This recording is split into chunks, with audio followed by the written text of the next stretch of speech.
Iya, pemirsa 10 hari terakhir bulan Ramadan sejumlah masjid gelar itikaf bersama, salah satunya di Masjid Sunda Kelapa, Menteng, Jakarta Pusat. Ya, lalu seperti apa pelaksanaan itikaf di Masjid Sunda Kelapa? Telah ada rekan kami Priscila Puspa langsung dari lokasi. Silakan Priscila dengan laporan Anda.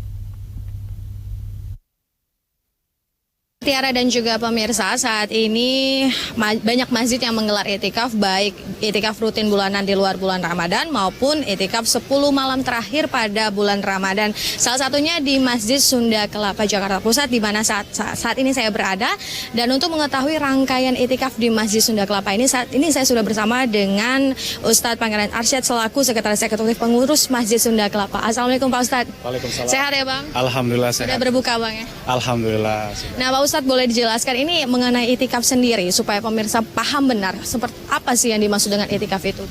Jadi dalam Islam ini adalah sebuah sunnah yang sunnah muakkadah dari Rasulullah SAW. Kita itu berdiam diri di masjid dalam rangka mendekatkan diri kita kepada Allah Subhanahu Wa Taala, diisi dengan ibadah-ibadah seperti itu. Dan ini sebenarnya wajib untuk kaum pria atau wanita atau seperti apa Pak Ustadz? Hukumnya bukan wajib, tapi Rasulullah selama hidupnya itu selalu melaksanakan itikaf di 10 malam terakhir Ramadan. Maka ini hukumnya adalah sunnah muakkadah. Jadi kita sangat-sangat dianjurkan, terutama bagi kaum pria untuk melakukannya. Dan kaum wanita pun demikian. Karena dari hadis dari Aisyah, jadi Rasulullah setelah wafat, itu para istrinya tetap melaksanakan itikaf itu. Jadi sebenarnya untuk itikaf sendiri apa sih kegiatannya dan seperti yang ada di Masjid Sunda Kelapa ini seperti apa Pak Ustadz? Ya. Kalau itikaf dari pribadi yang beritikaf itu ketika dia datang ke masjid berarti dia udah mulai itikaf ketika dia niatkan. Nah di Sunda Kelapa untuk mendukung kekhidmatan dan kekhusyuan dan kualitas dari itikaf itu sendiri, kita biasa mengadakan program yang dimulai dari jam 12 malam. Nah, itu kita tadarusan Al-Quran bersama imam-imam kita, sekaligus para jemaah mendengarkan bacaan imam, dia baca juga. Lalu nanti kita lanjut jam 1:30 pagi ceramah sampai 1:30, lalu tadarus dan Asmaul Husna, baru nanti itulah kita mengadakan jam 2 Qiyamul Lail. Qiyamul Lail, tahajud, witir, dan itu biasanya kunutnya itu berlaku panjang, dan disitulah puncak dari terasa dekatnya hamba ketika beritikaf di masjid. Karena orang sampai menangis, mereka introspeksi diri dan semuanya itu. Dan nanti setelah jam 3 kita lanjut dengan santap sahur yang disediakan Masjid Agung Sunda Kelapa. Nah Pak Ustadz, ini umat muslim memanfaatkan 10 hari terakhir Ramadan begitu Pak Ustadz untuk beribadah dan mendapatkan malam Lailatul Qadar. Ini boleh dijelaskan seperti apa?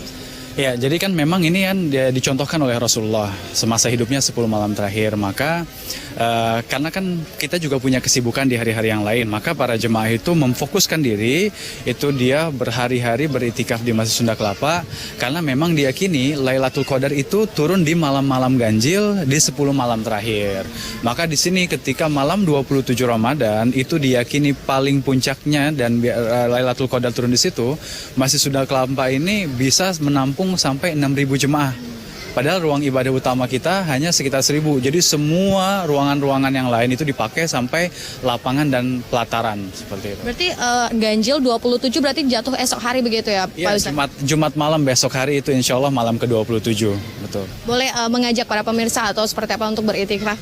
Oh tentu karena dengan beritikaf di masjid ini kita terasa untuk gairah, semangat beribadahnya itu semakin kuat karena di sekitar kita juga orang melakukannya.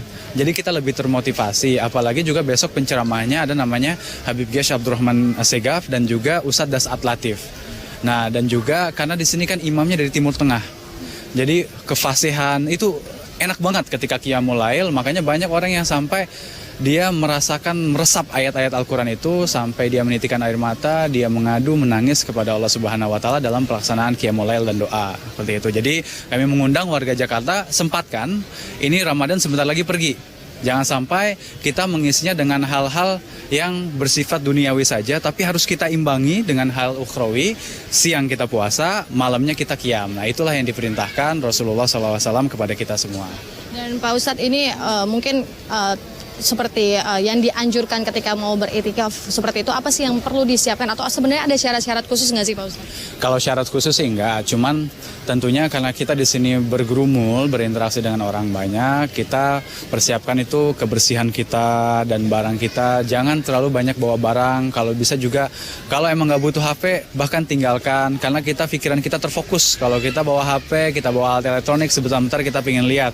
Kita pengen itu seperti para sahabat, interaksi sahabat Rasulullah ketika itu adalah seperti interaksi kita dengan HP. Jadi sahabat berinteraksi dengan Al-Quran itu seperti kita berinteraksi dengan HP sekarang. Sedikit-dikit buka Al-Quran, sedikit-dikit buka Al-Quran. Jadi kalau ada yang pengen itikaf, ayo coba kita pergi ke masjid, bersih diri, siapkan niat, dan kalau bisa hilangkan hal-hal yang semuanya membuat kita tidak konsentrasi pada itikaf kita. Kalau tidak terlalu membutuhkan bawa HP, tinggalkan HP, kita fokus ibadah. Dan memang itikaf ini dianjurkan di masjid atau sebenarnya bisa seperti apa Pak Ustadz? Nah, kalau dalam kita Syafi'i ya, itu kita bisa di masjid, masjidnya manapun. Nah, memang seperti itu. Tapi kalau misalnya untuk perempuan, kan kadang perempuan itu juga halangan ya. Haid masuk masjid aja nggak boleh, apalagi misalnya kita itikaf untuk perempuan, bolehlah dia dalam menurut mazhab Hanafi, itu itikaf di rumahnya di tempat yang selalu dia pakai untuk sholat. Nah, jadi seperti itu. Tapi kalau untuk laki-laki itikaf ya di masjid. Kita ikut ke mazhab Syafi'i seperti itu. Dan Pak Ustadz, untuk di bulan Ramadan 1440 kita mau mencapai hari kemenangan, ini seperti ada yang ingin disampaikan kepada pemirsa khususnya untuk umat muslim? Iya. Kan ada hadis man shoma Ramadan imanan wahtisaban ghufira lahu ma taqaddama min zambi. Jadi kita puasa Ramadan dengan penuh iman dan pengharapan kita diampuni segala dosa kita. Nah, janji Allah ini harus kita jemput. Kita jemputnya dengan apa? Dengan melakukan ibadah-ibadah yang semestinya dan memaksimalkan ibadah kita. Ramadan sebentar lagi pergi. Jangan kita sibuk mensiapkan untuk hari Idul Fitri, bukan hati kita tapi penampilan kita. Maka menjelang Idul Fitri, yang utamanya untuk digenjot, dipersiapkan adalah kecantikan hati kita. Bukan kecantikan luar kita berupa baju atau barang-barang baru.